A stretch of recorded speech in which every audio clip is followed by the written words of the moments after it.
Hello friends, today we will discuss about e-rupee, how the e-rupee will work। आज हम देखेंगे कि e-rupee कैसे वर्क करता है और इसे एक्सप्लेन्ड पेज जो आता है इंडियन एक्सप्रेस का उससे मैंने इसे लिया है। तो इसको आज हम थोड़ा देखेंगे, जॉर्ज मैथ्यू के द्वारा लिखा गया।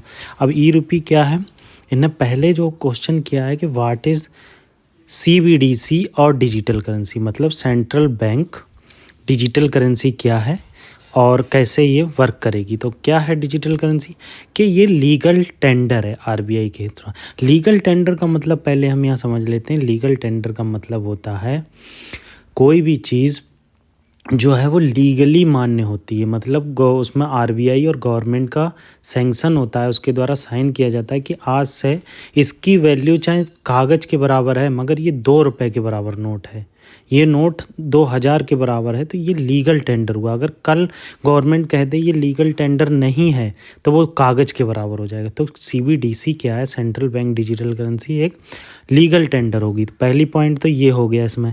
तो ये same as a fiat currency होगी। देखो मैंने लिखा same as a fiat currency and exchangeable 1/1 with the fiat currency, मतलब आप फिएट करेंसी की तरह एक्सचेंज भी कर सकते हैं। जैसे किसी से हार्ड करेंसी के बदले डिजिटल करेंसी ले सकते हैं।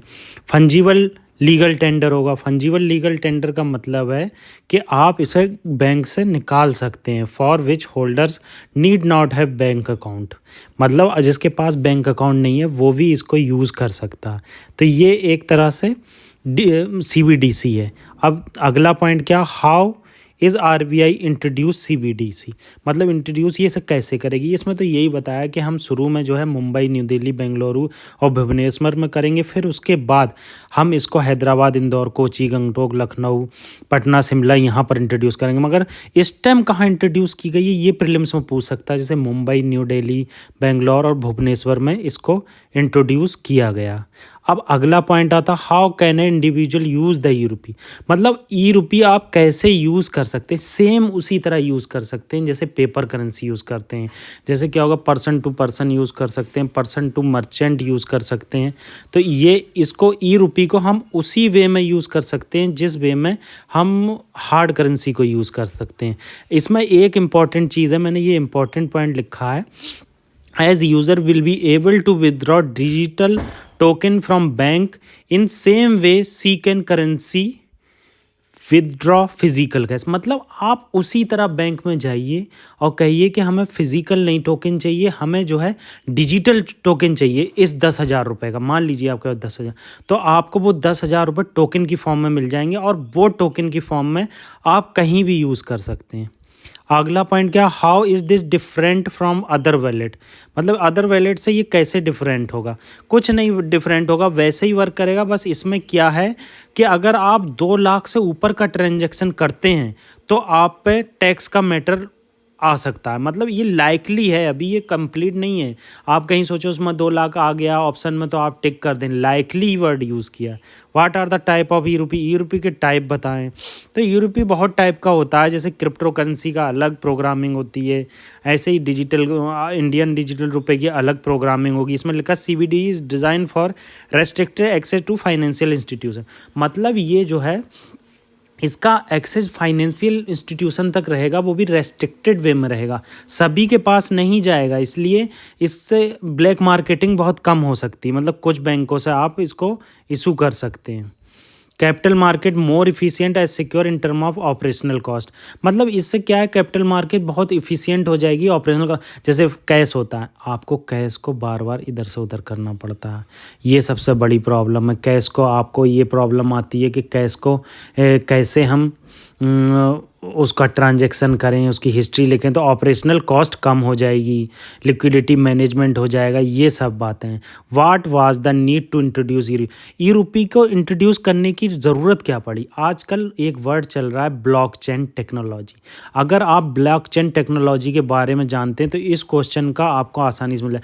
ब्लॉकचेन ऐसा सिस्टम है जिसमें डिसेंट्रलाइज्ड मैनेजमेंट होता है किसी भी चीज़ का, तो आप इसको ट्रांसपेरेंट और इफ़िशिएंट वे में ब्लॉकचेन टेक्नोलॉजी यूज़ करके इस करेंसी को इंट्रोड्यूस कर सकते हैं। ब्लॉकचेन टेक्नोलॉजी क्या होती है, ब्लॉक्स होते हैं, वो पर्टिकुलर पर्सन अगर उसके पास डिजिटल अकाउंट है और बैंक के पास भी डिजिटल अकाउंट है तो कोई भी उसमें हेर फेर होगा, लेन देन होगा, वो पर्सन को भी पता चलेगा, बैंक को भी पता चलेगा। मतलब डिसेंट्रलाइज वे में ये होता है।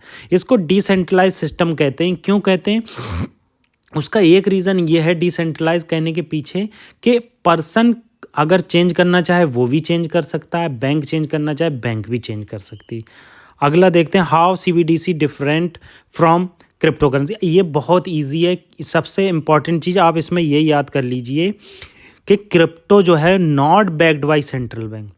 नॉट बैक्ड बाई का मतलब है सेंट्रल बैंक उसकी रिस्पॉन्सिबिलिटी नहीं लेती। यहाँ तक कि RBI ने गवर्नमेंट से कहा था आप इस करेंसी को बैन लगा दीजिए, क्रिप्टो करेंसी को, मगर गवर्नमेंट ने इस पर बैन नहीं लगाया अभी भी, पार्शियल वे में इसको बैक्ड नहीं किया गया। इसलिए इसका लेन देन करना किसी भी तरह से लीगल नहीं है। कभी भी इसका करेंसी अप जा सकती है, कभी भी डाउन जा सकती है। तो इसलिए ये इसी तरह से डिफरेंस बताते हैं। What are the benefit of e-RUPI. E-RUPI के बेनिफिट बहुत ज़्यादा हैं। जैसे आपकी डिपेंडेंसी कैश पर ख़त्म हो जाएगी, आपका मतलब चोरी होने से पैसा बच जाएगा, ट्रांजैक्शन कॉस्ट कम हो जाएगी, सेटलमेंट रिस्क कम हो जाएगा, प्रिंटिंग का खर्चा कम हो जाएगा, स्टोरिंग डिस्ट्रीब्यूटिंग करेंसी, ये सब सारी चीज़ें ख़त्म हो जाएंगी और इनोवेशन इसमें आएगा और सेटलमेंट इफ़िशियंट हो जाएगा। Will CBDC work in offline? अभी इसमें कोई इंडिकेशन नहीं मिला है इंडियन एक्सप्रेस के मुताबिक, तो इसलिए इस पर हम कुछ भी नहीं कह सकते। Is vulnerable to cyber attack, मतलब लास्ट क्वेश्चन, क्या साइबर अटैक के लिए ये वल्नरेबल है? तो हर चीज़ जो डिजिटली है वो वल्नरेबल हो सकती है, उस पर साइबर अटैक हो सकता है। इसमें सबसे, इस आर्टिकल में मुझे सबसे इम्पॉर्टेंट पॉइंट जो लगा है वो सबसे यही लगा है कि आप ये देखिए विड्रॉ कर सकते हैं as a digitally in comparison to physically. एक पॉइंट ये लगा है इम्पॉर्टेंट मुझे इसमें, जिस पर मैंने इम्पॉर्टेंट लिखा है। दूसरा 2 लाख से ऊपर ट्रांजैक्शन पर लगा है। और तीसरा ये लगा है design for restricted access to selected financial institute. ये बहुत इंपॉर्टेंट आर्टिकल था। आपके सामने ये मैंने इंडियन एक्सप्रेस का आर्टिकल डिस्कस किया है। चाहें तो आप उससे इसको उठा लें, उससे एक बार रीडिंग कर लें, आपको बहुत ही मज़ा आएगा। Thank you so much.